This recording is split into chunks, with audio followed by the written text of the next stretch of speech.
Tuesdays, we get local. Starting at 7:30, it's our local news podcast, Down Ballot. And then we swing over to Local Love starting at 9 p.m. Tune in early to see what's going on during the day, then stay locked in to find out what's happening in local music and whose bands are hitting the venues for the week. It's a whole night of news and music right in San Jose's backyard. Starting at 7:30 p.m. Pacific on twitch.tv/Echoplex Media. Check out our full schedule at echoplexmedia.com. So they do all kinds of crazy things, make pictures of me, make fun of me on their radio show and everything. They're ascended masters. I'm white, and I've got everything I need. No one clutches their purses when they're in a room alone with me.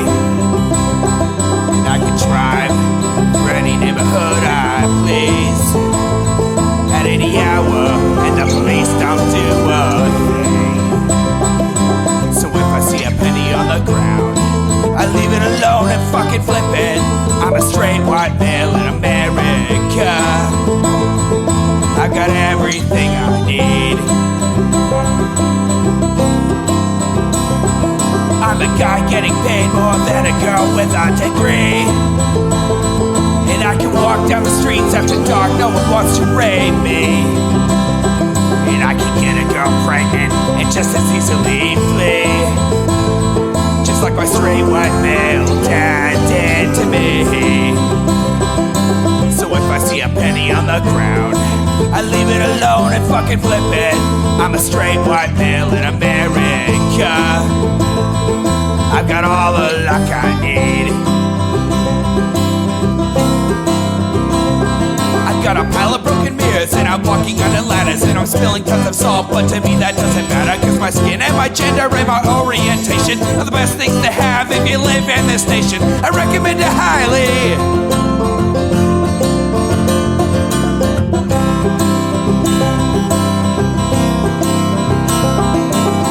If I see a penny on the ground, I leave it alone and fucking flip it. I'm a straight white male in America.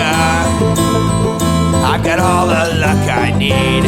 Shit's gonna work out for me, cause I'm a straight white male in America.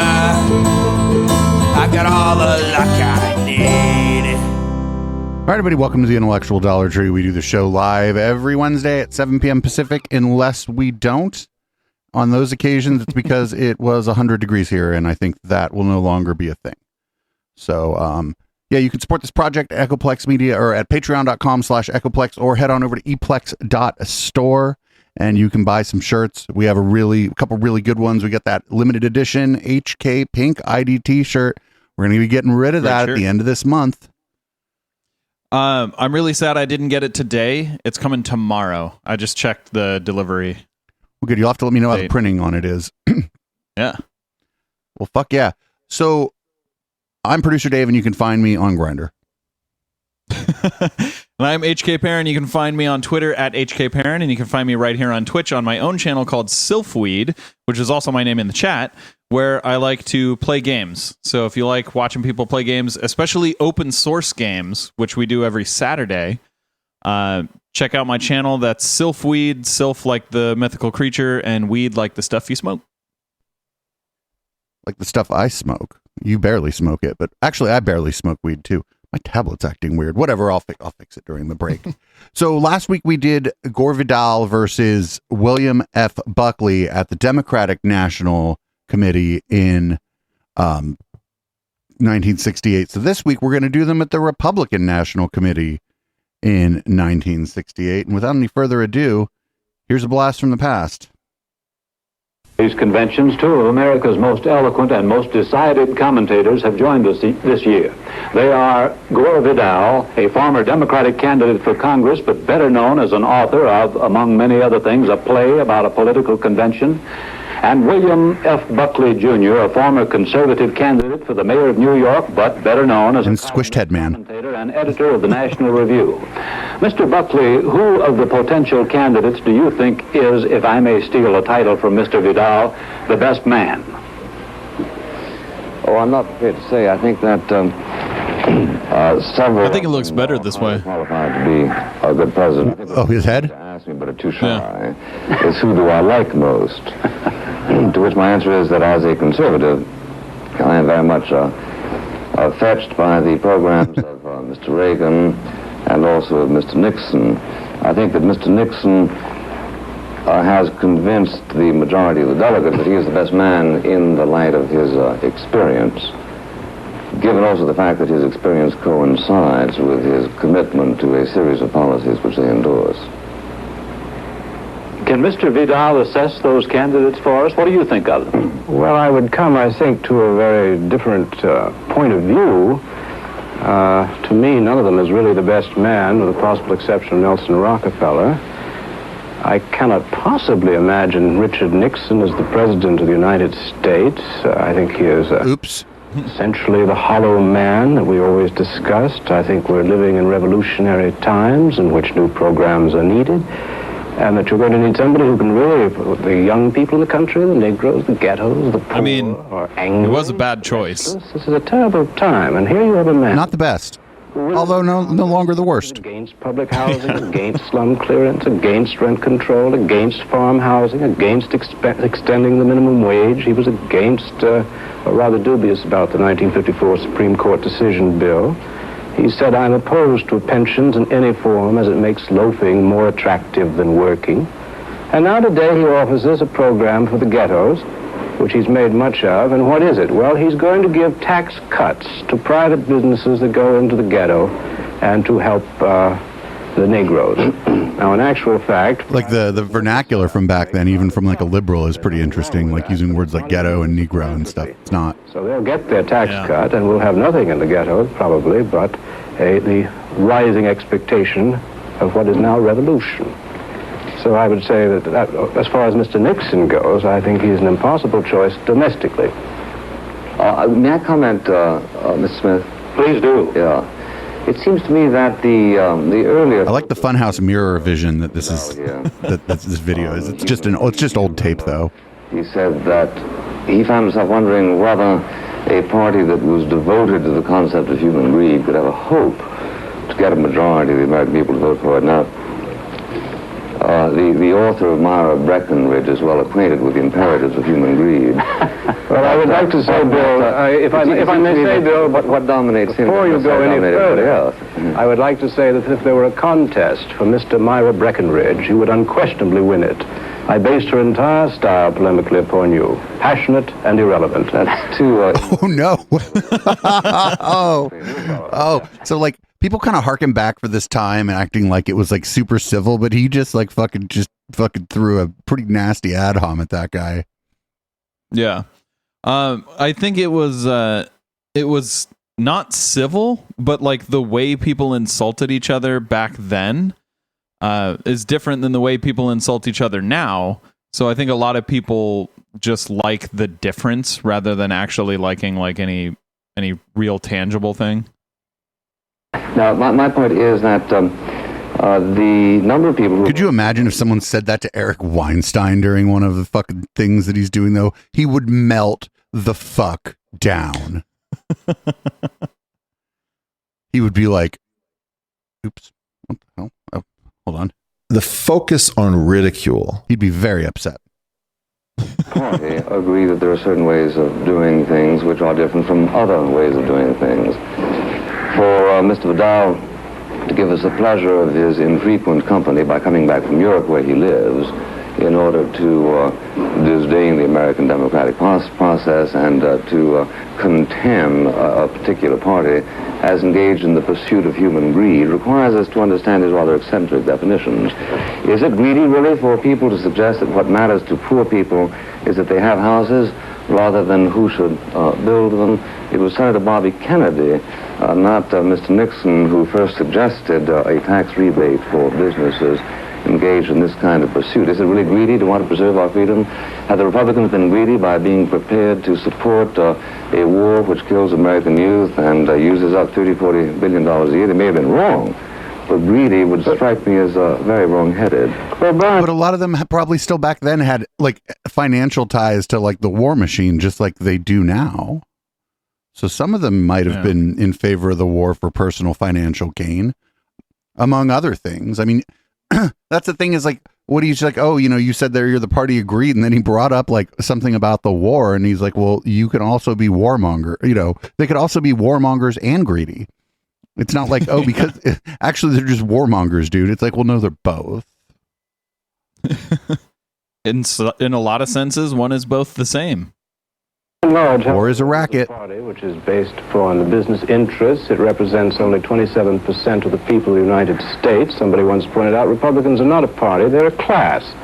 And it's a class of, by and large, small businessmen with very strong views about not weakening the moral fiber of the poor, who now number 30 million people. And by and large, I quoted for you Mr. Nixon's record in the Senate, which was not terribly helpful as far as programs for the poor goes. And they do believe, however, Republicans, in spreading the money around amongst themselves. And they get, through big business, they get far more subsidies than the poor do. And as a matter of fact, we have a situation in the United States where... It's funny how everything he's saying, for the rich. It was true then and it's true now. Right, it's probably just accelerated now. Yeah, even worse now. Possibly. And free enterprise for the poor. The rich are subsidized, and the poor, alas, I think our military budget is something like $75 billion. And I agree entirely about the horrors of the war with Mr. Buckley. We're bound to agree on something. And only $2 billion is spent for poverty programs, which all the Republicans, to a man in House and Senate, have been opposed to. The thing about the poverty program, and of course the thing about the democratic system, is that there ought to be a party free to discuss that which is wrong in a particular concept. And it is widely acknowledged by a lot of people, many of them Democrats, that the poverty program hasn't worked. It's certainly acknowledged by poor people who are victims of the rather comfortable rhetoric of Mr. Vidal.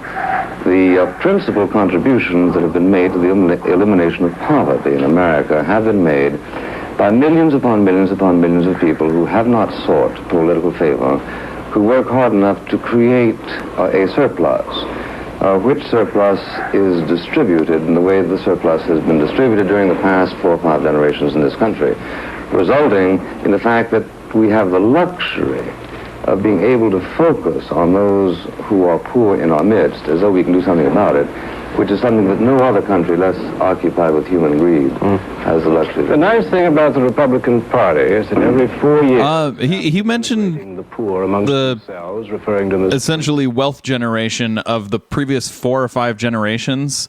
At that time, wasn't he talking about like going all the way back to slavery? Yes, I believe so. If it's 4 or 5 generations... I'm not even sure we're 5 generations. I don't know. It depends on how you define a generation and how many years it is. Yeah, like certainly people that were alive here, like their parents lived through slavery. So like I would say, there is a big discrepancy between what he said was generating the wealth and what was actually generating the wealth. Yeah, absolutely. I mean, 4 or 5 generations back from them is probably well into, like, it might be 4 or 5 generations back from 68 might be like 1800. Yeah. Freeloaders, they don't want to work, and I have many quotes here from Ronald Reagan and Richard Nixon on the subject, and making fun of the minority groups with lovely little remarks like what was one of the headings in the National Review when Adam Clayton Powell got nabbed. The headline was, "The jig is up." Well, this sort of kind of pleasantry that you get in the Republican Party, I should say in the right wing all over the United States, and then every 4 years you get this sort of crocodile tears for the poor people because they need their vote. Well, I don't think that they're going to vote for any of your candidates unless by some terrible accident the Democrats get split hopelessly at Chicago, which could well happen, and Eugene McCarthy's people not vote. In which case, I think that Richard Nixon might very well become the next president, and I shall make my occasional trips to Europe longer. Yes, I think a lot of people hope you will. Yes, Phil. As a matter of fact, Mr. Arthur Schlesinger, Jr., who's a member of your party, not mine, reminds you of your promise to renounce your American citizenship unless you get a satisfactory party in November. But that isn't quite what I said, Bill. However, now, Bill, that's not quite what I said. I said it would be the morally correct thing to do if the war did not end. But I can behave as immorally as the Republic. I can believe that. You make the Mr. It's like I could behave immorally. A mistake of distorting my remarks, my presence. My remarks are not interesting to a national audience, but when we discussed I think that's true. That's true, Bill. Well, I'll try to interest them. Yes. But when we discussed the Jig Is Up with Adam Clayton Powell, Jr., the point precisely of that editorial was that Mr. Powell's invocation of the fact that he was a Negro, in order to immunize him from anything, to immunize him from committing libel, to immunize him from stealing the money that his wife didn't earn, to immunize him from a complete contempt of the proscribed procedure of the House of Representatives was not a satisfactory argument that was represented. Now, it is quite true that Reagan is capable of talking about freeloaders, so am I, because there are freeloaders. It is one thing to say that a society ought to concern itself with the plight of its poor. I think the Republican Party is saying that, but it is quite wrong for any party to fall into such demagogic length as to suggest that everybody who is poor simply because he cannot find work. Well, that is often, however, a Republican line. And can I bring up a little thing based on what he's saying here? Sure. A lot of people talk about freeloaders as if like having more freeloaders means you have a bad society. But I would say that probably the opposite is true. The more your society allows for freeloading, like in the sense of like you don't have to work to be able to live, the better your society is. Because a lot of people, if you give them time to just do whatever they want, like they don't have to work to survive, they're going to go back to school and get a good education, like a better education, and then they're going to develop something new. Or a lot of people, if you give them time, will just start working on something that they like and could end up turning that into a business. So I feel like it's mostly on the political right, but also on the political left in America. There's a demonization of people not having to work to survive. And I think that's fucked up. People shouldn't have to work all the time to survive. Maybe if they have to work at all to survive, it should be a reasonable amount of work. And I mean, not for nothing, they only demonize you if you're not working, if you, like, say, aren't from some kind of family dynasty where you're not working because your family has so much goddamn money that you're just always on vacation. That's true, yeah. If you're freeloading but you're rich, you're A-okay. Right, private freeloading is fine, public freeloading is bad. And yeah, you're right. The other things that people would pursue, they'd pursue art, they'd pursue music, maybe personal fitness. People would pursue all kinds of things that take up your time.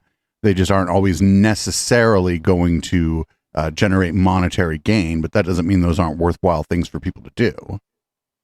And I think it would make capitalism better too, because someone who wants to buy the labor of someone else would have to pay them enough that it would be worth this other person to give up their free time to give them their labor, you know? It would make getting a job, you'd have to be incentivized a lot more to get a job, so these businesses would have to treat their employees very well.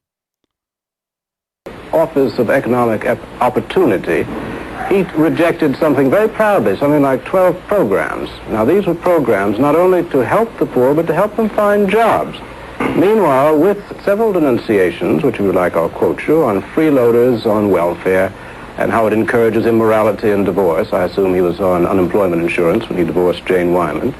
And I suppose it is a wicked thing that people don't have money, but in actual fact, in California, those who are on those rolls, it's a well-known fact that wealthy people never get divorced, right? So about 95% might have been helped by the Office of Economic Opportunity, and he rejected. Very proudly, he has the #1 record of any government in the United States for that.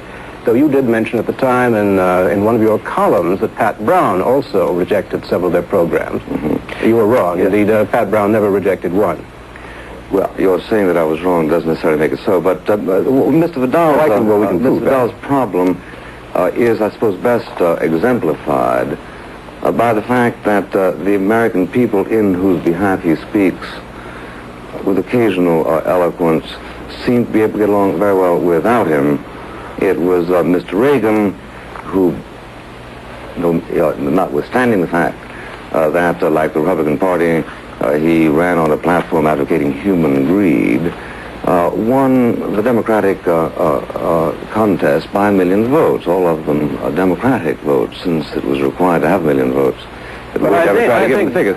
Now, this being the case, it seems to me that they either are transcending your analysis, or else they're so dumb. But Bill, they don't benefit from your if I may say so, the electoral process often makes great errors. I think you would agree, according to you, it's made nothing but errors since 1932, with a sort of 8-year interregnum of a man that you didn't much admire. In fact, you criticized Richard Nixon for his unctuous love and attention of the great general. I think unctuous was a rather good word. Yes, but I can account for those errors. I can account for those areas other than by using these neurotic terms that you are so fetched by. I say the Republican Party is here to do a responsible job. To suggest that they are here simply as an instrument for the exploitation of the people is to engage in a diseased kind of analysis, which increasingly Mr. Vidal finds to his liking. But fortunately, it's not a national concern. Perhaps the Republican Party should have a platform on how to deal with Vidal. If absolutely necessary, I will write it for them. But meanwhile, I wonder what they're going to do with Reagan. I'd be very, very nervous. You have written lately of your intimacy with Reagan and with Nixon, and that you've discussed the Vietnam War with them, and that you are satisfied with their positions.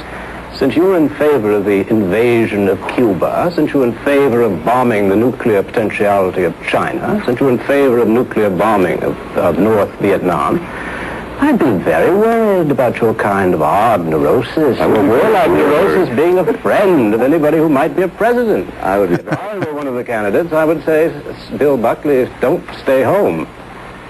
I would be very worried, too, if you had such a grand guignol view of what it was that I've advocated. I've never advocated the nuclear bombing of North Vietnam. You have, and I'll give you time and place if it amuses you. Well, you won't. I will. Because I know why. The nuclear bombing of Red China struck me as it struck John F. Kennedy as a viable proposal in midsummer of 1963. I advocated the liberation of Cuba at the same time that Mr. Kennedy ordered the liberation of Cuba. You were in favor, Bill, if we don't mind. Now, wait a minute, don't duck away from the record. You said we should enforce the Monroe Doctrine and invade Cuba, the sooner the better, in your little magazine whose name will not pass my lips, April 1965. You favored bombing Red China's nuclear production facilities the 17th of September 1965 in Life magazine. And you suggested the atom bombing of the north of Vietnam in your little magazine, which I do not read, but I'm told about, the 23rd of February 1968. So you're very hawkish. And now if both Nixon and Reagan are listening to you, I'm very worried for the country. Man, this was before the internet, too. Imagine just being, like, having, like, kind of knowing what the guy's going to say and then having, like, the receipts, like, before the internet. Difficult stuff. To me, that the Republican Party has shown a record of greater sobriety than Mr. Vidal, who boasts of not reading something which he is prepared to misquote in the presence of the person who edits it. Now, Bill Buckley, if the quotation is exact... We know that your tendency is to be feline, Mr. Vidal, but just relax for a moment and take it very simply on this. I have not advocated, I'm not horrified at the prospect.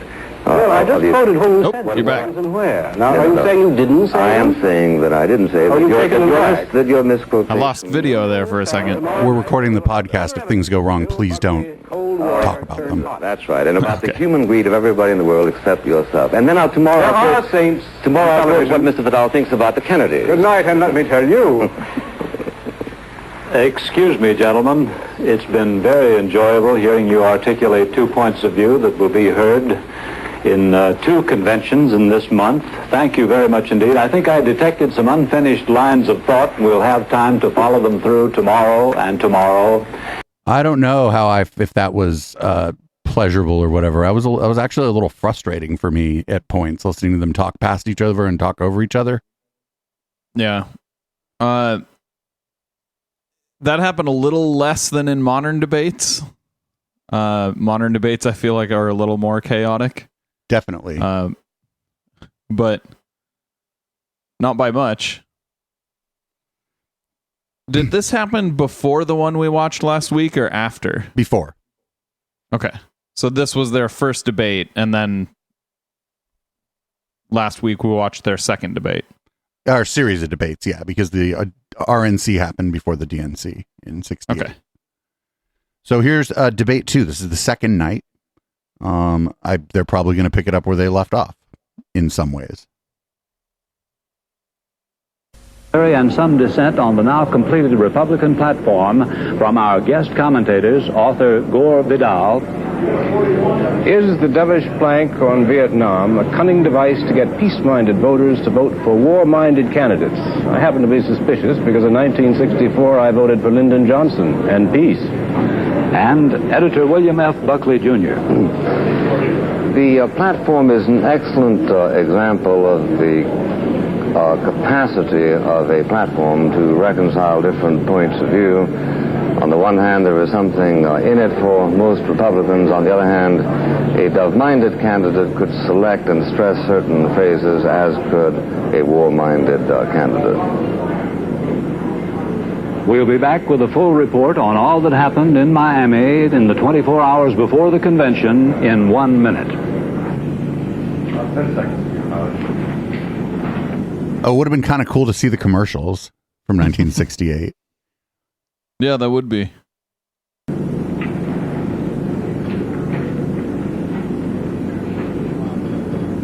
Hey, you're on, dude. You're on. The Republican platform, completed early this morning and issued today, says that the Johnson administration's Vietnam policy has failed in every respect, and the Republicans now offer what is called a positive program for settlement based on self-determination, a course that will enable the South Vietnamese to... I wonder if that was like but the tape catching up to live right there? Or camouflage. Oh, I don't know. Surrender. Mr. Vidal, is that an adequate statement of what has to be done about Vietnam? Well, I think Mr. Buckley said it rather wisely at the top of the program, that this was a plank on which both a dove and a hawk could run or take off from, to complete the metaphor. And I think the 2 principal candidates are, of course, Richard Nixon, obviously, and as an alternative, I see Ronald Reagan. And I would like to, as a public service, if I may, very briefly go through some of the positions that each of these men, just quotations that they have made, because I'm genuinely puzzled as to what they would do about the Vietnam War, and I think most people are puzzled, and certainly the platform hasn't been much help. Now, Ronald Reagan, I have 5 statements here that he's made in the last 5 years. The first is, peaceful coexistence is dangerous folly. That's the 7th of November, 1963. Shortly thereafter, on the 15th of October, 1965, he said we should declare war on Vietnam. We could pave the whole country and put parking strips on it and still be home by Christmas. A nice metaphor. Yikes. Then, in the 1st of April, 1967, he favored... He said that was Ronald Reagan that said that? Shortly thereafter, on the 24th of June of 67, he said, we have the power to wind this war up fast. I think we should use it. Now this year, 25th of March, in U.S. News and World Report, Governor Reagan said maybe the enemy ought to have some unrest in some corner of his realm to worry about, which sounds a bit like adventurism. He then said in the same article, quote, this policy of accommodation asks us to accept the greatest possible immorality. So he's against coexistence with them. And then finally, just a few weeks ago, he said the war in Vietnam must be fought through to victory. We have been patient too long. And just a few days ago, he said that Lyndon Johnson was trying to fight the war too cheaply. Now, I'd like to ask Mr. Buckley, who is a friend of Ronald Reagan and has talked to him about the war, what will he do? Will he use ultimate weapons, or will he accommodate with the enemy? Well, I think that Mr. Reagan has made it a lot more clear than, for instance, President Johnson has done, concerning whom one could very easily produce a series of statements concerning the Vietnam War, which are, to say the least, at least as confusing as these.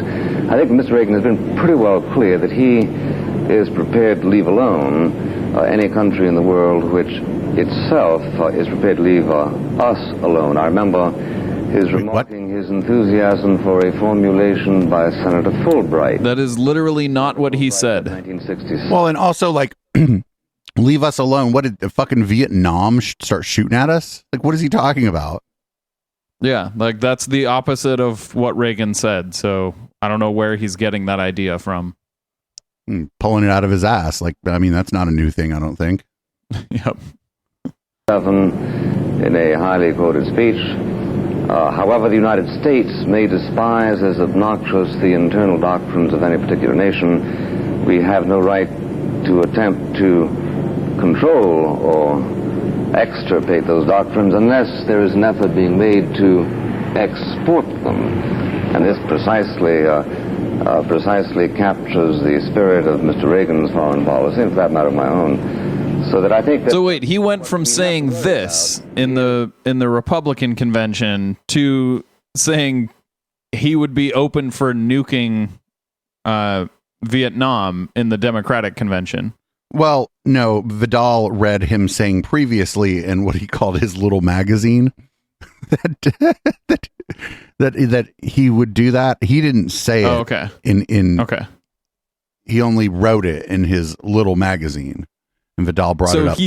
So before this, then he said he would nuke Vietnam. He didn't say that he never wrote those things. So, yeah, I have to assume that he did write those things. So he's just lying again. Yes, of course. Whether or not during the past few years, the great hallucinations under which we have been persuaded that there is in fact a politics of convergence, whether those are dangerous hallucinations, and this is really what the Republican Party, I think, is here to talk about. I think it's worrisome, however, a candidate who as recently as 2 months ago is talking about the dangerous folly of peaceful coexistence. One thing we have to remember, that there are more communists than there are us. We are a minority in the world, and I would think that a militant hawk who would like to embark us on other foreign adventures like Vietnam would be a very dangerous person to have. And apparently Mr. Richard Nixon is in agreement. An obscure statement of his, which is extraordinarily dovish and to my mind very sensible. In October of '67 in Foreign Affairs, he said, serious question whether the American public or American Congress would now support a unilateral American intervention even at the request of a host government. So apparently I would say that Nixon was going to have an extremely difficult time were people, pressures in his party, leading him into foreign adventures on the Vietnam. Mr. Buckley, I don't think any Republican, at least none that I can think of. This is a problem that Mr. Vidal will face more intimately in Chicago. I don't think any Republican is daunted by the mere fact of numbers. There are far more communists in the world than there are Democrats, far more than there are Americans. So far as we can tell, of course, the communists don't go in free elections, so it's difficult to stipulate the popularity of their regimes. But our force in the world is based on a leverage which is one part moral and one part technological. On these we rely very heavily. If I may make a point there, that if we have absolutely no moral right to be in Vietnam, I'm afraid we haven't got time to go into that in great detail, but we have absolutely forgot all morality when we did not live by the Geneva Accords. We have about 30 seconds. Can Mr. Buckley have those 30 seconds for a rebuttal? Well, I think that there's a lot of cynicism in any platform. For instance, there's one phrase that says, nor have we forgotten the Cuban people who still cruelly suffer under communist tyranny. What that really means is, nor have we forgotten to forget the Cuban people who still suffer under communist tyranny. This is, after all, a political convention, not a convention among tablet keepers. And under the circumstances, I think they're doing pretty well. Well, thank you very much, Mr. Vidal. Mr. Buckley, I'm sorry we don't have more time, but we do have 4 more nights, and we'll make the most of them beginning tomorrow. Every night we intend to call on political editor Bill Lawrence. So that was that was kind of interesting. Just like listening to Buckley tell the same lies that he was about to tell, like the following, I think it was a couple weeks later that the Democratic National Convention was. It's bizarre in a way, listening to Gore Vidal bring the receipts about what this guy has written and then have him go, well, that's not what I meant, or whatever. Yeah. He, like you said, he didn't even deny it. So like he just got caught lying. So weird. So weird. So we got debate 3. This is part 1 of 2. I think this is split into 2. This is probably like old YouTube before you could put up videos more than a certain length.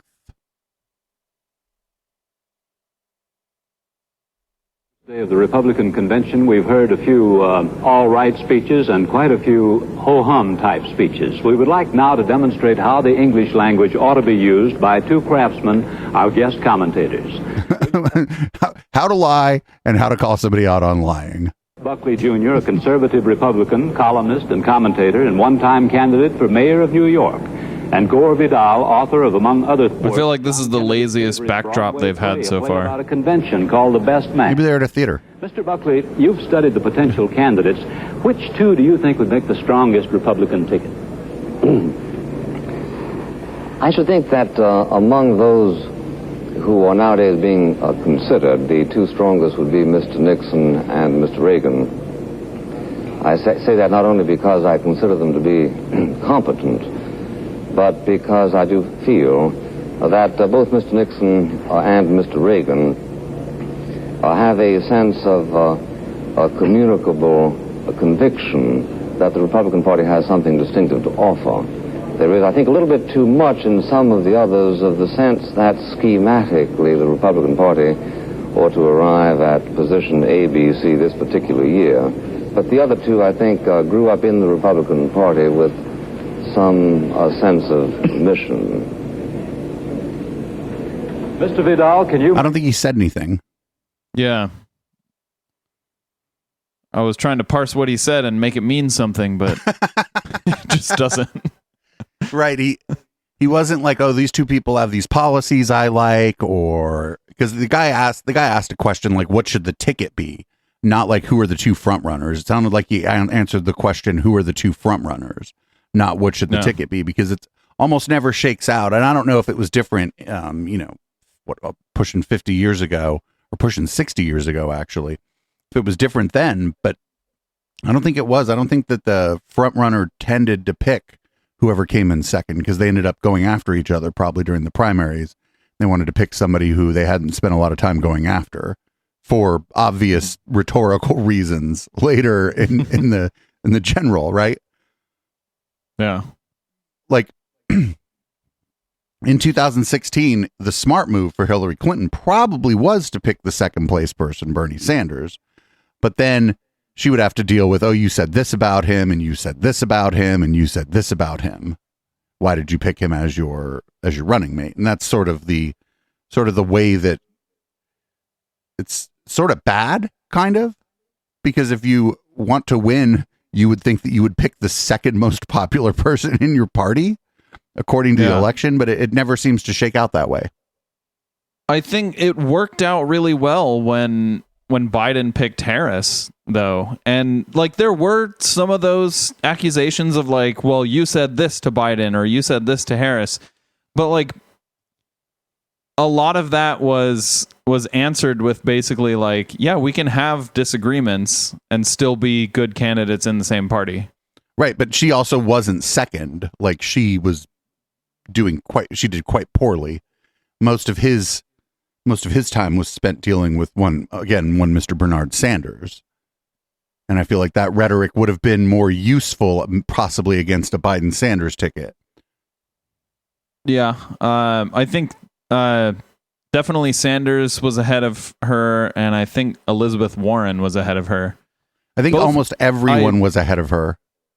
I would agree that both of them would have made better picks. Maybe, or rhetorically, maybe not. We don't know. Those are counterfactuals. We don't know what the results would have been. But true. It's not. It's almost never that the second place person gets picked. Yeah. It's almost always someone who wasn't running. Yes. Yeah. Someone who's at least liked politically but wasn't involved in the race. Yeah. So it was kind of out of the ordinary for Biden to pick one of his primary opponents at all. Yeah. The onerous effort of hypothesizing yourself a Republican for just a moment and saying which two you think would be strongest if you wanted to win for the Republicans? Well, that's quite easy for me, since don't think of myself as a Democrat either. I would say that watching the convention this morning, it became quite clear to me that John Wayne and his daughter would be the ideal ticket. Shit. Hey man, you didn't live to see it, dude. You didn't live to see the functional equivalent of John Wayne running the fucking country, dude. George W. Bush thought he was John Wayne, but he wasn't. Almost nobody's as big a piece of shit as John Wayne. I think this was the year that John Wayne wanted to fight somebody at the RNC, but I'm not 100% sure. Was it the Oscars or something? I know it was an Oscars, and it might have been 68 that John Wayne wanted to fight somebody at the Oscars, and they had to hold him back. I would say that if Rockefeller and Percy were a ticket, they could certainly do very, very well in picking up a great deal of disaffected Democratic votes, particularly if McCarthy should be spurned in Chicago, which may very well happen. I could see about half of the young activists of the McCarthy movement coming out for Rockefeller and Percy. Rockefeller and Reagan would certainly be a much more certain ticket for the Republicans to win with, but if they did win, I wouldn't like to be Mr. Rockefeller. Somebody from Orange County might speed up the electoral process. So all in all, I would say that Rockefeller was the best man for the independents and Democrats that might vote for a Republican. One of the conspicuous features of this convention has been the way all the Republican leaders have played down ideology. There have been no floor fights, none are scheduled. The platform wasn't really fought over. This is good perhaps for winning votes, but it does blur the rationale of the Republican Party. Mr. Buckley, what does the Republican Party stand for now? Is it in flux or what? Yes, it is in flux. Actually, all political parties should be, to a certain extent, in flux. The question is whether or not the Republican Party believes strongly enough in a series of convictions to convince a lot of voters that there is inherent in the Republican view of life a certain stability which is associated with the growth of the United States. Now, if I may say so, Mr. Smith, it's extremely interesting and extremely lively to sit by and watch professional critics of the Republican Party burlesque people whom the Republicans themselves tend to like. You may have forgotten that a few moments ago we were treated to Mr. Vidal, the playwright, saying that after all, Ronald Reagan was nothing more than a, quote, aging Hollywood juvenile actor. Now, to begin with, everybody is aging. Even you are, Bill. You are, right. Bill. Yes. Yeah, so perceptibly before our therefore, eyes. that adjective Oh, no. anything extraordinary to the human understanding. Then he said Hollywood. Now, one was either acted in Hollywood during the time Mr. Reagan acted, or one didn't act at all. Mr. Vidal sends all of his books to Hollywood, many of which are rejected, but some of which are grind out into film. But wait a minute. Aren't most books rejected for being turned into a screenplay? Yes. You could have a very successful book and shop it around and nobody wants to make it a screenplay just for whatever reason. Too hard. The book has too much internal monologue of the characters. And so that makes it a little more difficult for film. Literary works and film are actually different art forms. And what's going to work in a literary art is not always going to work in film. So the idea that this guy's books, which did quite well, weren't turned into movies, that's not really a dig at him as an author because he's not writing a screenplay. Yeah, that's why a film adaptation is a thing and not people reading from a book. Right. And like I said, maybe his books, for whatever reason, weren't easily adaptable to a screenplay. And so that didn't happen. And then he just got to count his book money and not his movie money. I'm also very interested to understand how William Buckley thinks that this is related to what the Republican Party stands for. You can tell these two people don't like each other. Right? Like on a personal level, they don't like each other. Yeah. Like they would not, like they'd be probably polite if they were at the same dinner party, but I also get the feeling they wouldn't be at the same dinner party, right? Yeah. They travel in different circles and whatnot. So I think that that's on full display here, and that ain't never going to change. Like if people don't like each other and they're up to debate what somebody thinks are serious issues, they're going to take personal barbs at each other because they don't like each other, and that's what fucking human beings do. But he could have at least answered the question first. Like he just entirely dismissed the question. Yeah, Gore Vidal answered the last question pretty well. He's like, I think that if they did Rockefeller and Reagan, that they would probably win. That was the answer to the question that was asked. And this guy, he's like, he was talking about Hollywood, but the crux of what he was saying about Reagan is that he's a juvenile who's aging. He's saying that he's immature, that doesn't seem to have grown up, that he seems to be, infantile or childish in some way, not that he's a Hollywood actor. Yeah. He called him a juvenile actor, which is presumably to be distinguished from an adult actor. Now, my point is that if you play this sort of a game, you can say, look, I don't think it's right to present Mr. Gore Vidal as a political commentator of any consequence, since he is nothing more than a literary producer of a perverted Hollywood-minded prose. Now, Bill, I think this kind of analysis, for a very simple reason. Like, what are you talking about? This was a person who was, a lot of his writing, he wrote more than books. They're talking about his books had sex in them. And anytime he brings up like perverted and stuff, it's because this was an out gay man in 1968. That's what that's about. Mm-hmm.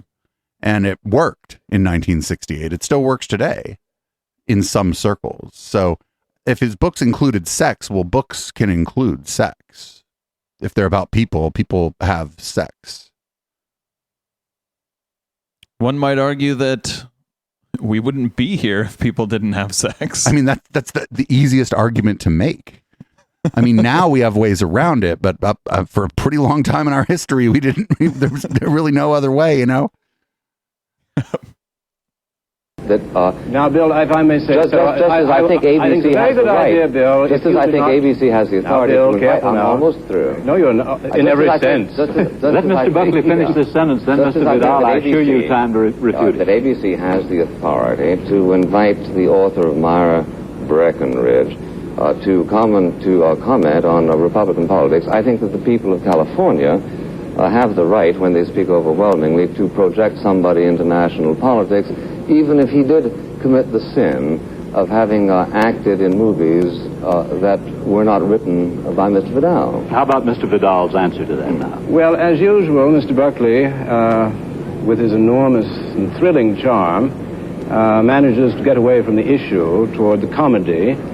He's always... Oh, shit. He agrees with you, HK. Also managed to throw in a couple barbs about the guy's like fucking charm. He's absolutely not charming. That like faux, like you could tell he's like Buckley is like forcing what we now call vocal fry. Yeah. Tucker Carlson is very famous for it. Does very much the same thing. In fact, this guy and Tucker Carlson are very much alike. Right, I think, and almost always in the wrong.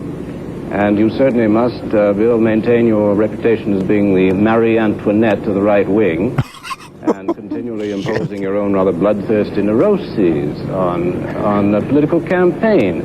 In the case of Ronald Reagan, I said he's a juvenile actor in the sense that that was pretty much what he was cast as a presidential candidate, which is, after all, what we're talking about. And since it is our country, to think that a man who, as of yesterday, was saying that the administration is trying to pour down our throats what might have been good medicine during the days of the Depression. But he said, the patient got well a long time ago. That means the United States. This will come as news to the 30 million poor people. It will come as news to the people in the ghettos. The people that I'm afraid voted against you so heavily when you ran for mayor, Bill. When you kept reminding the Negroes in Harlem that was it their landlords who came up tippy-toe in one of your favorite verbs and threw the garbage out of the windows for them. And, no, I think all in all... You're pretty hard that a man who is... has finally said, as of yesterday morning, Ronald Reagan says the only function of government is to get out of our way and leave us alone as much as possible. Now, on this occasion, I'm afraid I have to agree with William Buckley, the distinguished thinker. I believe that is the function of outer space. Right. Because if it were to not leave us alone, we'd be dead. From you. I have a treasury here. Today, as never before, the state is the necessary instrument of our proximate deliverance. As usual, in your slightly Latinate and inaccurate style, but you do feel, as most of us do, that the state must have some responsibility for what happens in the country, and now you have a Ronald Reagan whom you approve of, who does not want to use the federal government to do anything at all. Mr. Smith, I confess that anything complicated confuses Mr. Vidal. This has been plain for a very long time. He has a great difficulty reconciling even axiomatic positions concerning political philosophy. But I was invited here and am prepared to try to talk about the Republican convention. Yes. But I maintain that it's very difficult to do so when you have somebody like this saying... but wait a minute, you were asked a direct question the last time and you just didn't answer it. Like the moderator was like, okay, time to move on to the next question and ask the question. And then you, Mr. Buckley, were the one who couldn't answer the question and had to like attempt to, and I do mean attempt to, insult your opponent, which you're not good at and you shouldn't be doing. It's not that insults are bad. It's that you have to be good at them for them to be effective. Yep. I completely agree. And now he's literally complaining about it. He's complaining, but I'm not good at insults. Oh man, it's like I'm dealing with people on a daily basis who are just happy to smear me dishonestly. Yep. Nixon, who was about to be nominated, I gather, from listening to you, he is running for no, quote, discernible purpose other than his own best interest. Now, what does that mean, discernible? I'll tell you. Would you like me to tell you what it means? No, not till I'm... Okay, so we'll get to part 2 here. Got cut in a weird place, but I think they were just trying to make sure they were under 10 minutes, old YouTube rules and stuff. So here, we're back. Yes, he has won every single primary contest that he entered.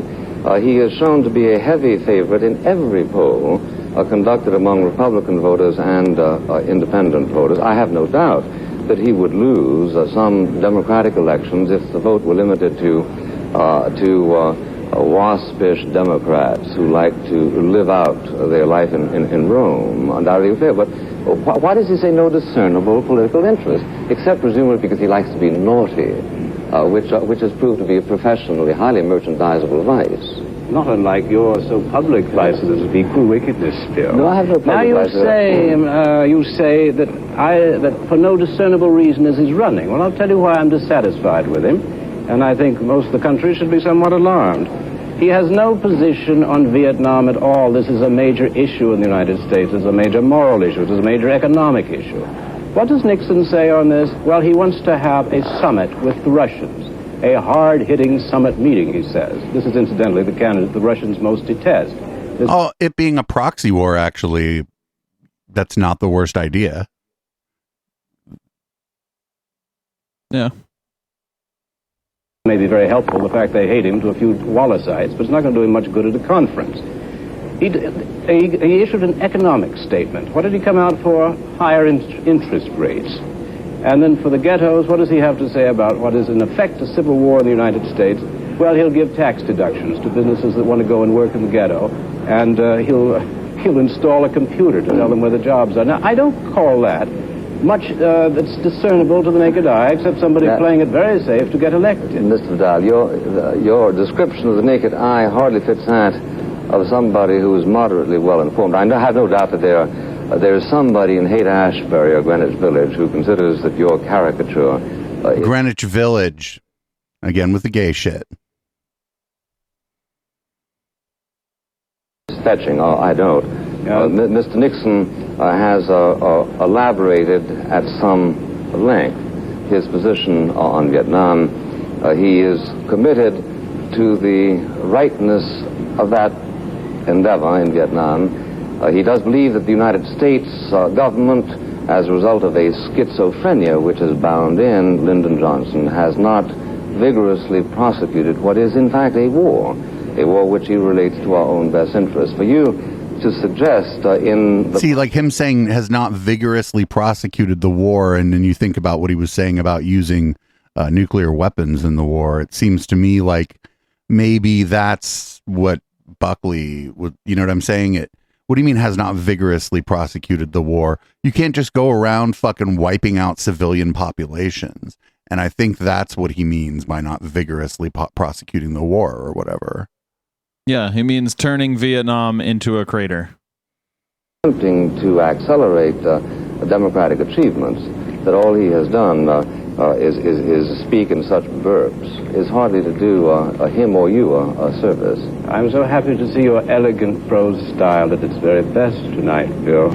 It's very inspiring to those of us listening to it. I think you've been But I wonder... He can't just laugh at a fucking gag, right? Like when he gets, when like every time that Buckley has tried to dig at Vidal, like on a personal level, Vidal just kind of laughs.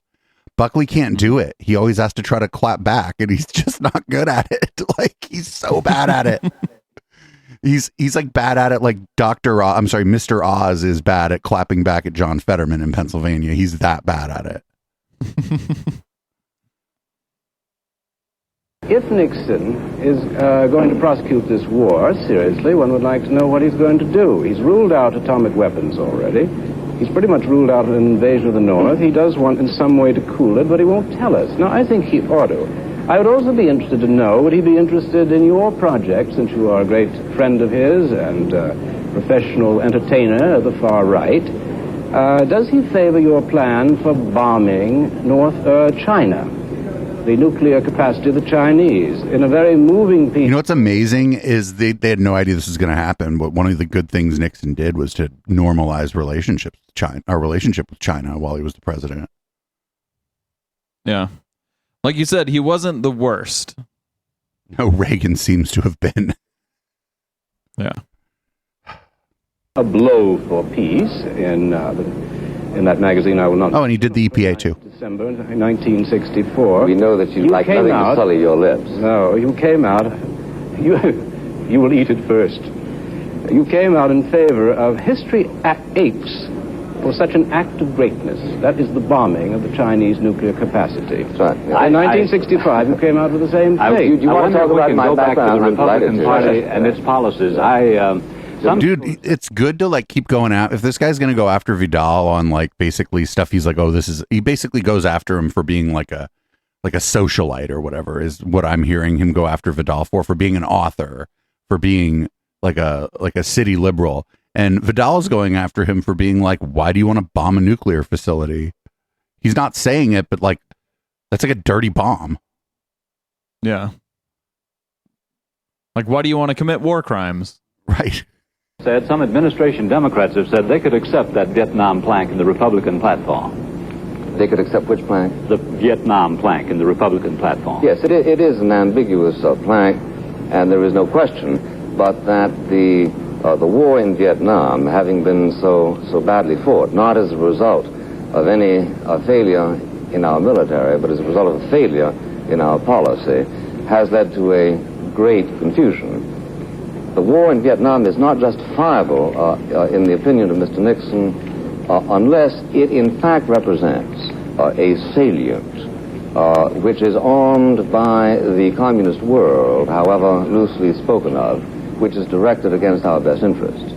It was because Mr. Kennedy and subsequently Mr. Johnson believed that it was, in which point of view every single one of the people who are professionally charged with evaluating America's interests concurred that it was, that we went to war there, but we failed to win it. And the failure to win it has caused a number of developments, not least of which is the domestic turmoil from which Mr. Vidal and his party seek to profiteer. Mr. Vidal, what would you consider a satisfactory plank, briefly and generally, on Vietnam? Well, you're not going to get a satisfactory plank. Certainly not out of the Republican Party. One did not get it, nor will you probably out of the Democrats. Everybody's slightly afraid of the Dove-Hawk labels, and I think the platform of the Republicans is one, as they keep pointing out, anybody can run on it, a hawk or a dove. I think a satisfactory one would be an admission that the American empire has certain very plain limits, that it was an immoral act, our going in there to begin with by not holding the elections, which the Geneva Accords in 1954 guaranteed. We then came a cropper, and we have everybody to thank for it. We have Eisenhower to begin with, mildly, Kennedy a bit more so, and Johnson the super hawk. I'm not at all convinced that Barry Goldwater, had he been elected president, wouldn't have been just as much of an activist. But these empires are very dangerous things to possess, as Pericles once pointed out. And once you get one, it's very difficult to let it go. But if we don't let it go, it's going to wreck us economically. We're already in trouble. And it has certainly divided the country at a time when resources should go to the slums and to the poor and to trying to revise an extremely shabby country. Well, the country is not quite so shabby as Mr. Vidal believes. It will be shabbier after the Republicans get in. The figure 30 million poor is, of course, a figure completely at the mercy of largely arbitrary statistics as to what... he's doing the fucking Fox News thing where they say, oh, yeah, well, the poors have big screen TVs. Right? Right, that's what he's doing. They have refrigerators, HK. Did you know that the poor have a refrigerator if they have an apartment? Yeah, therefore, that's the maximum for them. They shouldn't get any more. And the fact that they still talk about a big screen TV, did you know that buying a smaller TV is more expensive than buying like a 65-inch TV now?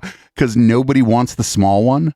So there's less demand for it. And so they don't make as many and the economy of scale doesn't work. But also, like, my first big screen TV was my parents got a bigger TV and gave me their flat screen.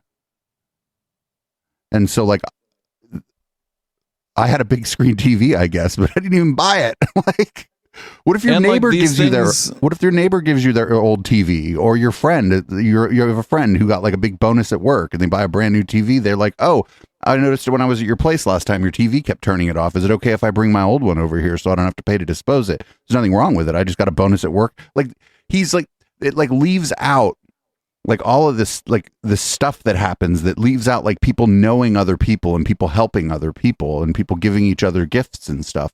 And he's doing that. He's like, oh, we've arbitrarily defined poverty. Well, it's like, well, I guess at some point you gotta, otherwise you just don't define it.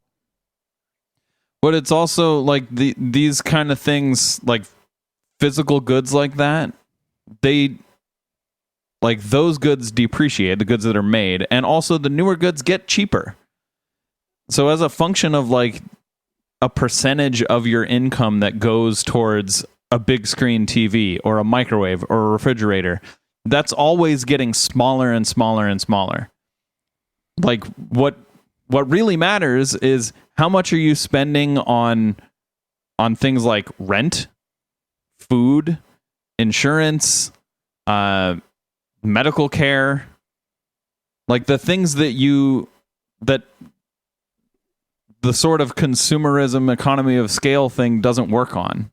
Right. Like, are you okay? So that's great. You had a fat month or whatever, or you got a gift and now you have a big TV, but does that big TV make it easier for you to deal with your month to month expenses? And the answer is no.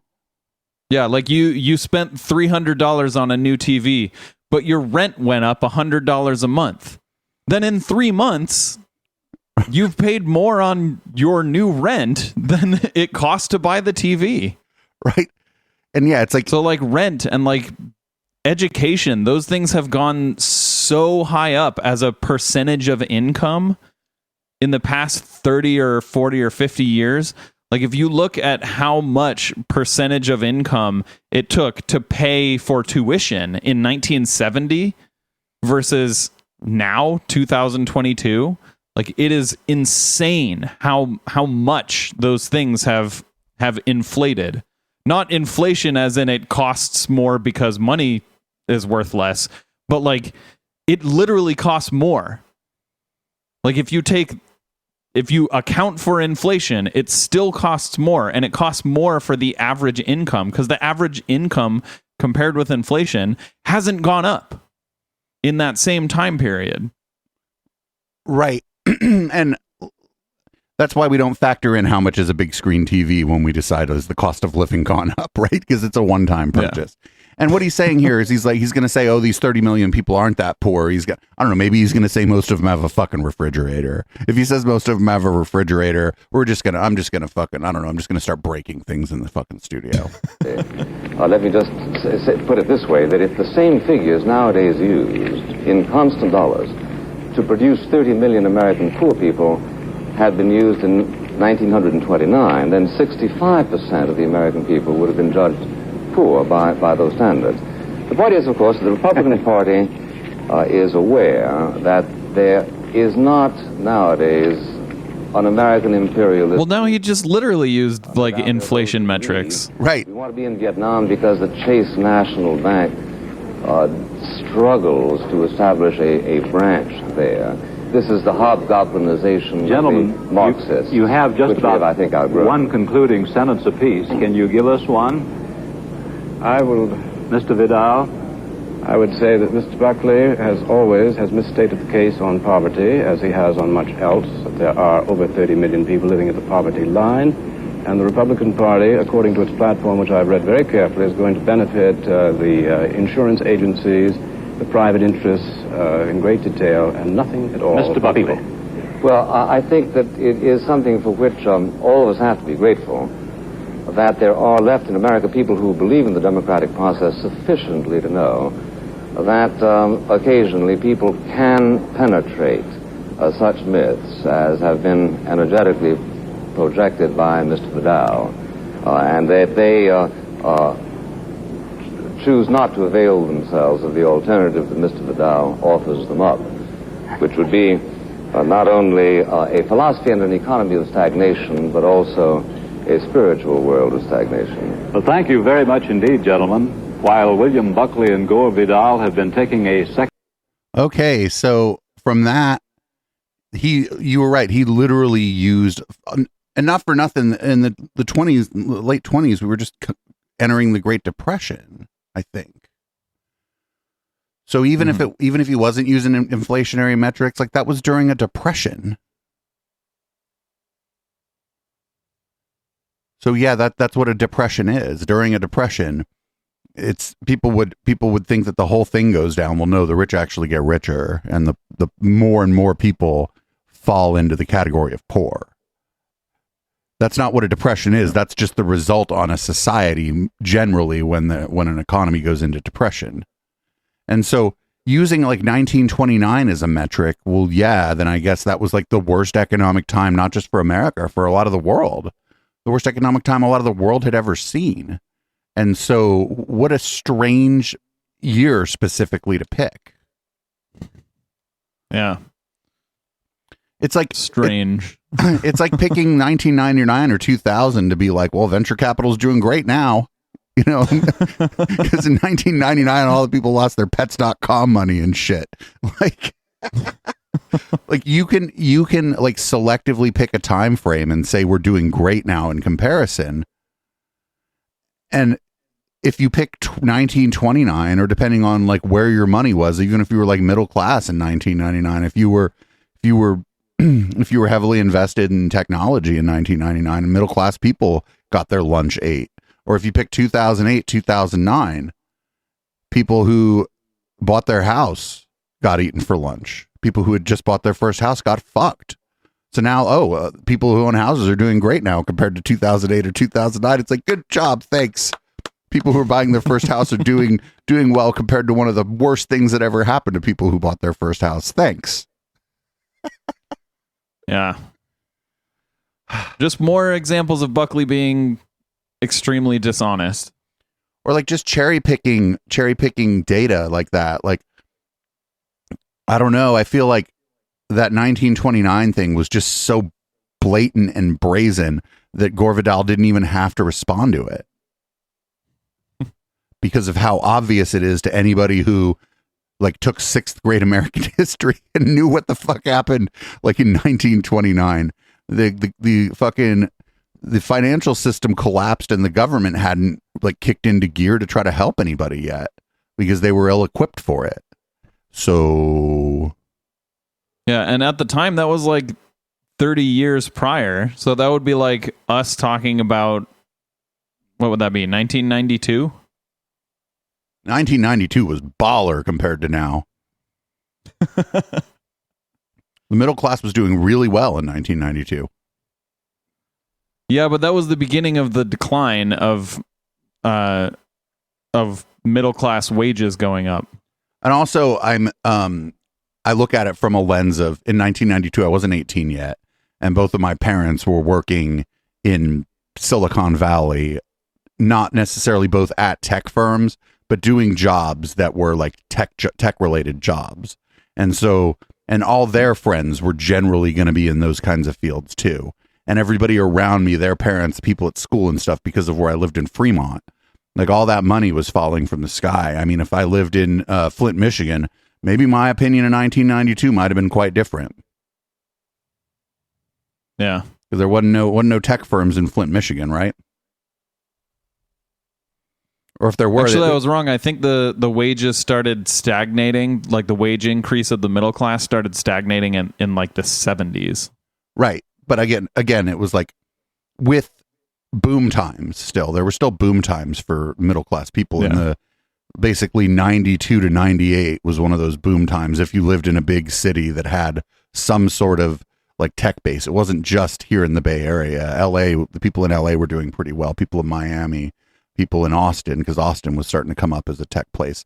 But then there were cities like Detroit where that wasn't the case. Yeah. Detroit was in free fall in the 80s and 90s, like economic free fall. So we're going to watch debate 4. This will be the last of the GOP debate. And I wonder if Buckley's going to get mad and hurl a slur at this guy again.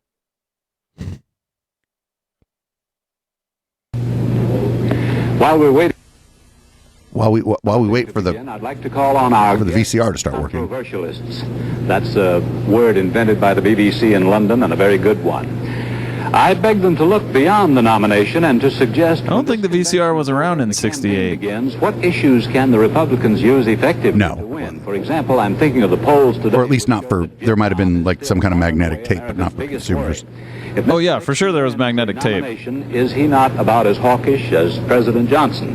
But the VCR had like some very specific innovations. Buckley, the editor of the National Review, who ran for mayor of New York and said that if he won, his first official act would be to demand a recount. And Gore Vidal, the... Man, that's a bad joke. ...who ran as a Democrat... That's like the I don't want to be part of a club that would have me as a member joke. It's just like a fucking hack joke. And got more votes in his district than any Democrat has got since 1910, but lost. First, Mr. Vidal. Well, it's a difficult... I think any political campaign depends pretty much upon who is... Depending on how you define VCR, it was invented in 1963. So I was wrong.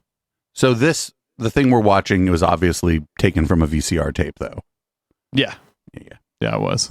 Tonight, unless there's some extraordinary surprise out here on the floor, that it's going to be Richard Nixon.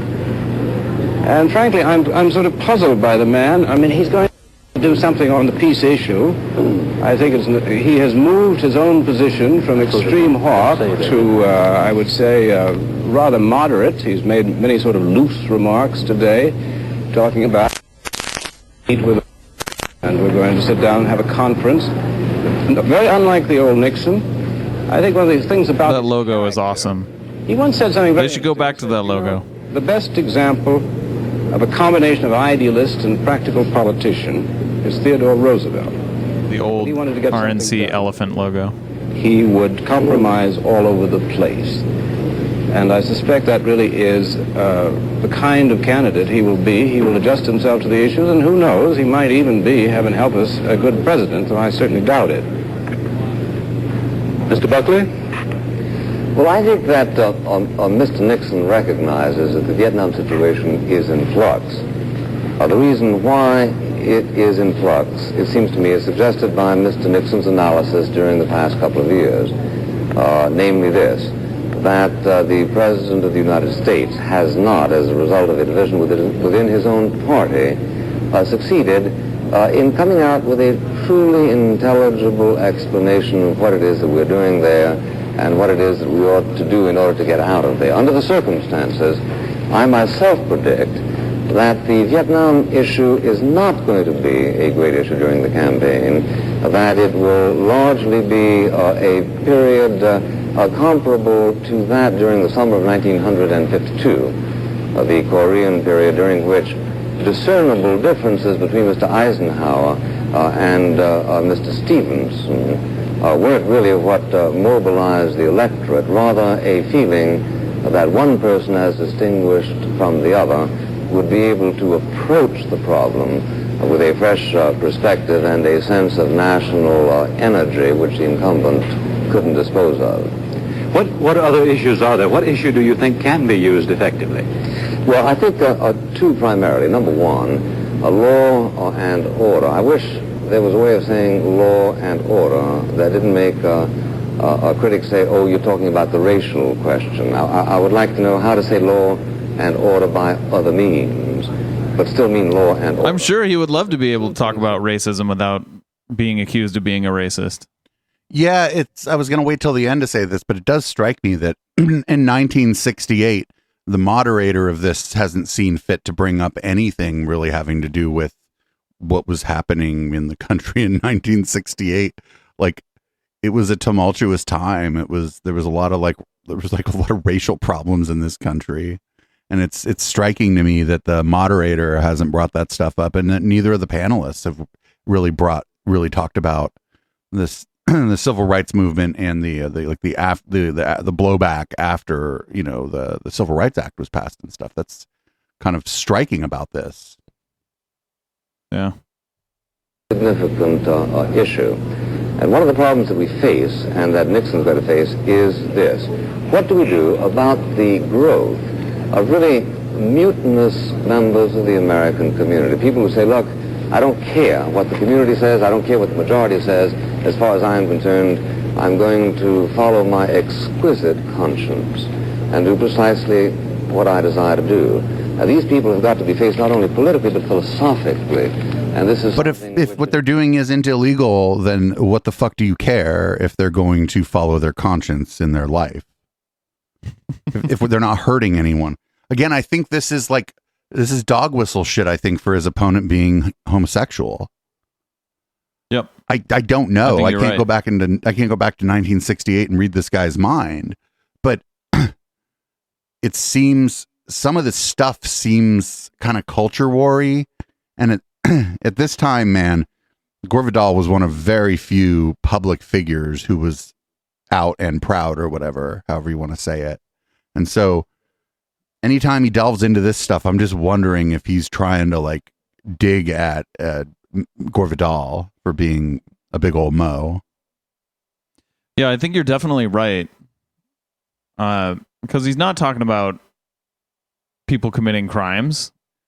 He's talking about people doing stuff he doesn't agree with. Right. He was calling it immoral or whatever, saying that they wanted to live by their own morality. But if they're not hurting anybody else, I thought that's what people were supposed to do. This is America, motherfucker.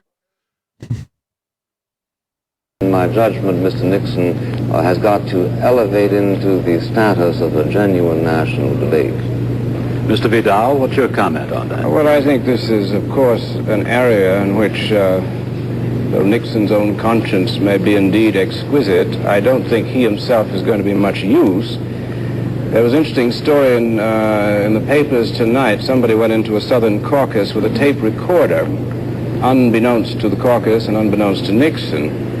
And Nixon said to the Southern caucus, of course, I am against open housing.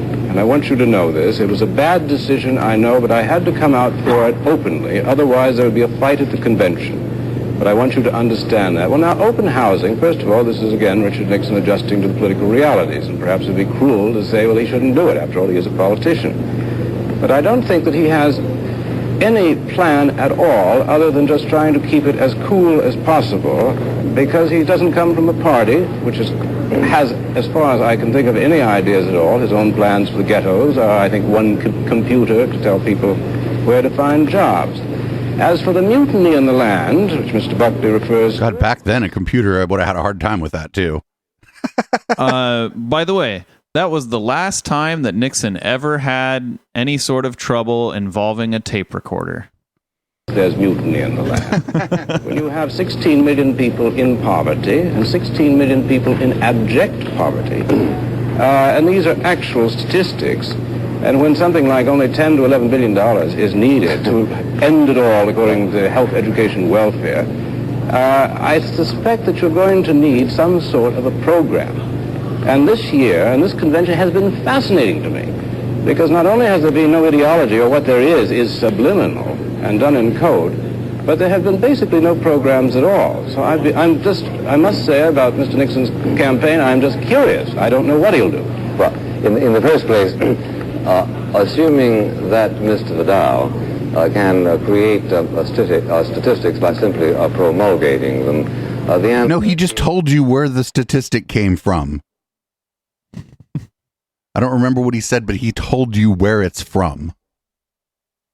Is that there isn't such a correlation as he suggests. If there are 16 million people today below the poverty level, so were there 4 years ago, and so were there 8 years ago, and so were there during all of those years when we have had a beneficent democratic administration. The point of the fact is that most of the people who are leading the way to mutiny are not the poor. They are the William Sloane Coffins and the Dr. Benjamin Sparks, and it's these people that I think we need to concern ourselves about if we are. Oh my God! He just did the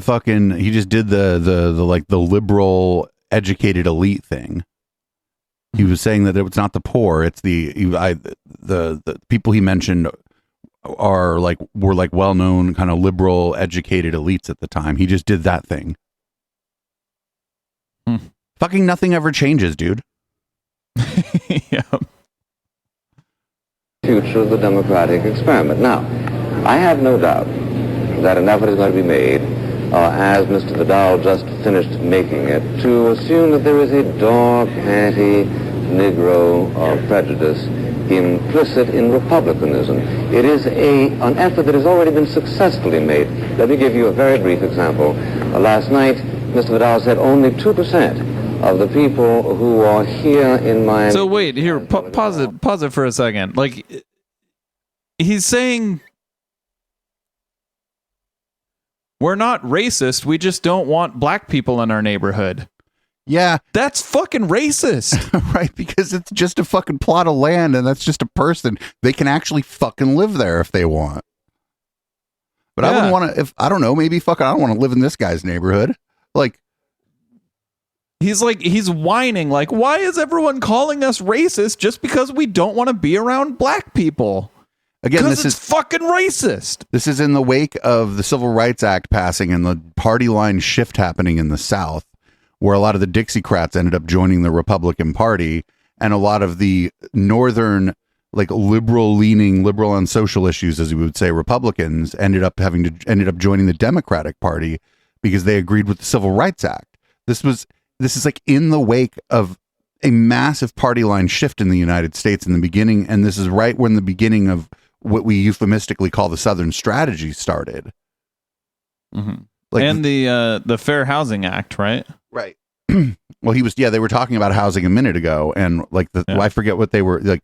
He called it fair housing. I forget what he called it, but he was against it. He said open housing. Open housing, and that was like an anti-discrimination in housing position that the Republican Party did take in 1968 as part of the party platform. But Nixon was recorded saying he didn't like it. Yeah, he was saying, like, Nixon was recorded saying he was against it.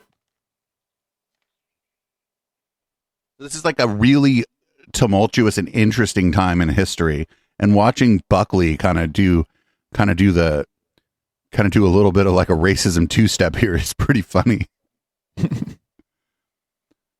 Or Negroes, this is a considerable affront considering that they represent 11% of the American population. I did a little probing into the statistics, and I find out that the percentage of Negroes who registered with Mr. Gallup their preference for the Republican Party is 2.4%. So that they are, roughly speaking, adequately represented here on a one-man, one-vote basis, whereas the Democratic Party, you have 15% of the people who are registered as Democrats are representing the Negro population, and yet they have only a 5% representation. Now, just as I think it's wrong for a Republican to say that the Democrats are, by these tokens, anti-Negro, so I think it is wrong for Democrats to reason oppositely from undernourished statistics. The statistics are well-nourished, Bill, and the 2% reflects the fact that the Negroes feel there's nothing much to be got for them in the Republican Party, nor is there. Well, and incidentally, while we're on statistics, to finish once and for all... Yeah, arguing that your party isn't racist because, like... Well, 2% of it is black people. Right, arguing basically, our party isn't racist. That's why black people don't join it. Is that what? Like, get the fuck out of here!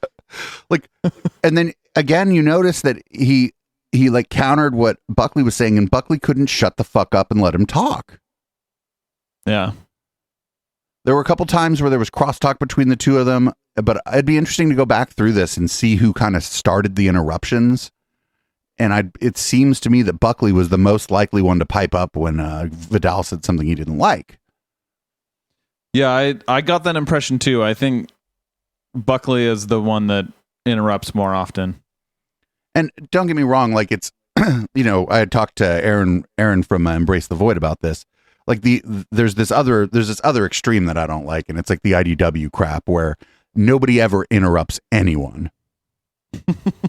And I don't like that. I think that's bad conversation. I think it's incredibly bad conversation. But, you know, in this kind of format, you're kind of supposed to not interrupt your opponent, and the moderator is supposed to kind of keep everybody's commentary brief so that you have time to like respond to what the other person said. So in this format, maybe interrupting is bad. Or at least interrupting as often as Buckley does. Last night when you contradicted me that whether Mr. Reagan campaigned for Helen Hagen Douglas, indeed he did, made several radio speeches. You said that... indeed he did not. Indeed he did. And also when he campaigned for Rousseau, the only issue in that campaign, he was a Republican, was that he'd been a member of the John Birch Society. And the other two, contrary to what you said, were not Democratic candidates that he campaigned for, but they were Republican. Just to get the record straight. It was, well, you have not... excuse me, you have not illuminated the record, you have confounded it. I have, absolutely. Now, you must not react to facts. I always react to facts. These are facts, however. Mr. Reagan's position on the John Birch Society is crystalline. It's always been clear. It's crystalline. He has always deplored it. The sharpest critic of Mr. Reagan in Sacramento is the single member of the John Birch Society. Yes, I read Senator Schmidt. No, yes, you read it, but you wouldn't have brought it up. But let's not go into that digression. However, support let's simply ask a Birch this. Society candidate. Well, why? He knew he was one, and this is a man... It sounds as though Mr. Nixon's going to be maybe the candidate, and Reagan is unlikely. I know, but I moment. like Ronald Reagan. I like talking about Ronald Reagan. I mean, after all, we'll be nothing but Nixon from Look at, did you see him get fucking, like, the frustration on Buckley's face when every time Vidal kind of says something cool or funny or kind of, like, off the cuff, and they cut to Buckley, he's like, oh, because he knows he can't do that. When he tries, it doesn't work. It's like if somebody's talking to me and they're like if I debated some super Brett Weinstein fan and they said something and I cracked back at them, they'd be like, oh, and it wouldn't be like, oh, what an idiot. They might be like trying to put that off, but what they're saying to themselves is, fuck, man, I can't do that. Now, what I was trying to say is very simply this, that it is unfortunately a part of the polemical resources of both parties to try to insinuate that the other party is unfeeling concerning something My point is that the Republican Party has only had 7% of the Negro vote because the Democrats have succeeded in persuading the overwhelming majority of the Negroes that the Democratic Party shows them an avenue to real progress. But we've had... No. You don't... They've just shown themselves not to be the Republicans. Like in 1960... Shown themselves not to be as racist as the Republicans, because at this time, the Democratic Party was still a bit racist. A bit? Yeah, this still a mite racist. Right. All they had to do was show themselves to not be the Republican Party, and the black folks who are going to vote for them overwhelmingly. Because at this point, yeah, like what happened was, like, literally after the Civil Rights Act passed, all the liberal Republicans, like liberals on race, and by liberals on race, I mean probably less racist, left the Republican Party because the Republican Party was trying to court the racist former Dixiecrats in the South as an electoral strategy. And so everything got fucking mixed up or everything got kind of shifted up and kind of more polarized on race. And so, yeah, like black folks are going to be like, well, we're going to go and vote for these people, I guess. Yeah. The lesser of two evils at that point. It's people like, oh, you still get evil. I'm like, but you get less. Our democratic administrations, not only in the states but federally, and the failure of them, in fact, to chart a course of true progress, may, in fact, for the first time, have the effect of reawakening an interest in the majority of the Negro community to alternative ways of progress. Those are extra political ways, the kind that Mr. Reagan is engaging in California. Very good, Bill. Very good. I just sort of figured out. That was like the 1968 version of "I Got Nothing." Very good, very good. Like, how do you respond to that asinine shit the guy just said? I like what's her name? Ross and Carrie. I like their response to it. I'm sure that's all true. Right. Ooh, we might be big enough that we can get one of them on now. But yeah, the guy was just like, oh, the guy running for president should be doing extra political things. That means outside of politics to help black people. And it's like, well, no, they're running for president. That's a political job. You dumb fuck. Like, the garbage company should be doing extra custodial things, extra sanitation things to actually help you with your trash. They shouldn't be doing like the picking up of your garbage thing. Actually, they should just be doing like some kind of community outreach regarding garbage. Get the fuck out of here. I have a sense out there's a convention going on, and... Does that mean you don't know what to say? No, I know what to say. I just finished saying it. That Richard Nixon has come out against open housing, and he's explained to the Southern Caucus that he said one thing to the public and another thing to... Lots of people come out against open housing. The Democratic mayor of Milwaukee now, don't bring fought against open housing for years. Right, but that's bad too. Yeah, this is classic whataboutism. Yes, and my Aunt Fanita's against it too, but we're talking about Richard Nixon, who is running for president. I know, but you only bring it up because he's running for president, we're talking about Richard Nixon. Because you assume that one can draw certain inferences from it. I'll say you can. That suggest that Mr. Nixon is delinquent in a morally sensitive area. I would say that Mr. Nixon has proven himself to be all things to all men, if I may quote St. Paul to you. And he continues to do so. And I am disturbed. Why did he lose elections? If he proved that, why did he lose an election? If he proved that he was all things to all men? Come on, why? Because it doesn't. He won the election in the party that is against open housing by, on one hand, saying that he was for open housing, wink, wink, and then going to like little groups of people and saying, actually, I'm against it. No, wink, wink, wink. And that's how did he win the election of the fucking face ripper monkey party? By like advocating for face ripper monkeys. How did he win the what the fuck kind of question is that? Oh yeah, well if that guy's so racist, how did he win the election for the head of the KKK? Like, what the fuck, dude? Oh my God. Always work, and you can't fool all the people all the time, except perhaps on television. Then he wasn't all things to all men. I think you're sweating. Here, take this. We have a report that Nixon has denied that he made that statement about open housing. I give it to you for what it's worth. Yeah, I'm sure he didn't make it. I'm sure he didn't make it. I'm sure he did make it, so. No, I'm sure he didn't make it at all, but I think one has to remember that... Wasn't there a tape? One thing to simply... Is Buckley denying the tape? Which is pleasing to any minority group, whether it's Catholics about prayer in the schools, or Jews about Israel, or Negroes about whatever. He didn't say, uh-oh. What did he mean to say? Because he just kind of mumbled some shit about Jews. I wonder what he was trying to mumble.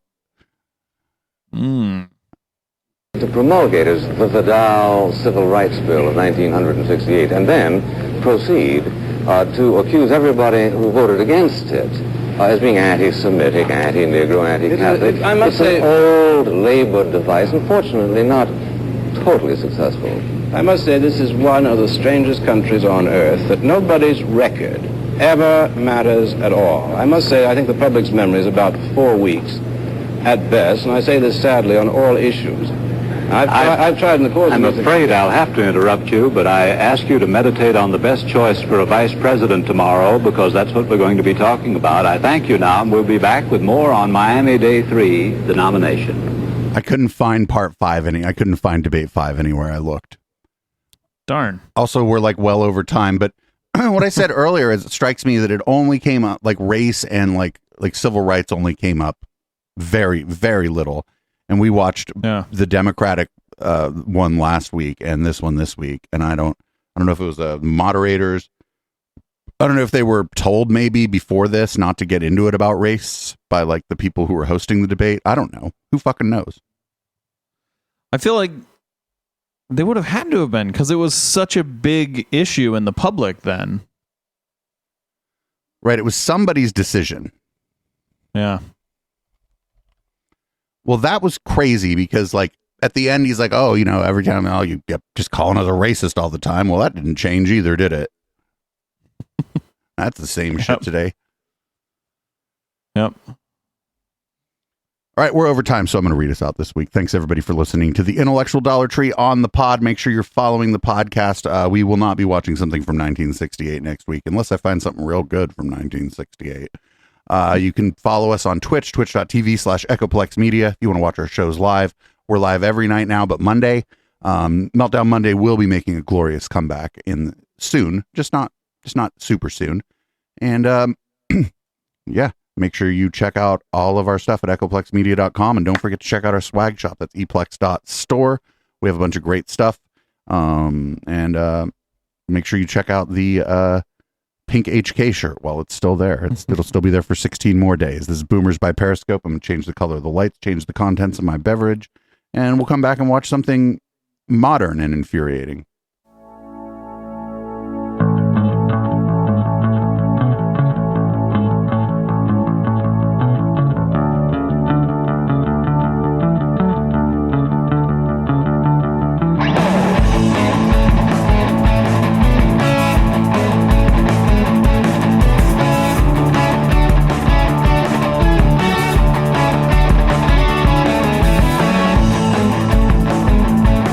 You recall a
would you pay when they could do the same?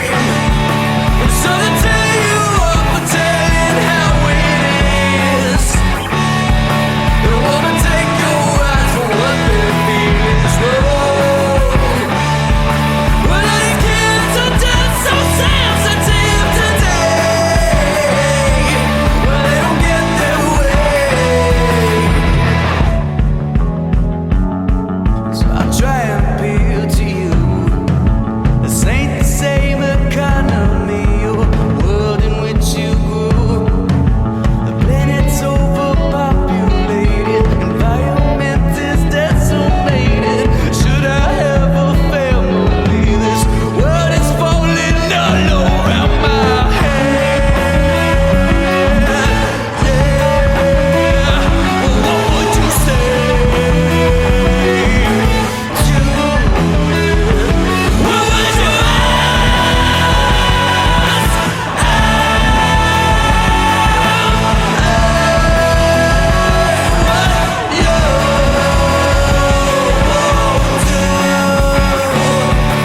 So I tell you up and tell you how it is. You won't take your eyes for what you feel is wrong. Well, all you boomers best get used to seeing change, or you will have your way. Yeah.